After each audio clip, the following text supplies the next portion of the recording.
4 સાડીઓ 300 રૂપિયા। કેમ છો બધા? તો તમે જોઈ વડોદરાની નવી સોમવારી બજાર।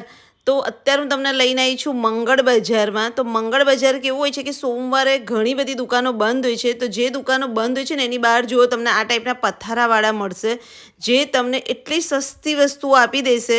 તો મેં તમને કુર્તી બતાવી હતી 150 રૂપિયાની, આ થેલા 100 રૂપિયાના છે, ટુવાલ 50 રૂપિયાના છે। અહીંયા પર્સનો સ્ટોલ તમને 100 રૂપિયાથી શરૂ થાય છે।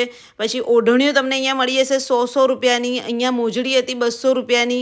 આ સ્ટોલ પર સાડી હતી, 4 સાડી તમને 300 રૂપિયાની મળશે। સાડીઓની ક્વોલિટીમાં સિન્થેટિક કોટન બંને મિક્સ હતી। અને જો આ થેલા 100 રૂપિયાના હતા, પછી આ નાના 50 રૂપિયાના હતા। તો ભાઈ આ બધા સ્ટોલવાળા છે ને તમને ખાલી સોમવારે જ મળશે મંગળ બજારમાં। જે દુકાનો બંધ હશે ને એની બહાર જ આ સ્ટોલવાળા બેસે છે। તો હું તો આ સોમવારી માર્કેટમાં પહેલી વખત આવી, અને તમે આ માર્કેટમાં આવેલા છો કે નહીં મને કમેન્ટ્સ કરીને કહેજો। અને આ રીલને બધા સાથે ફટાફટ શેર કરી દો, કારણ કે બધાને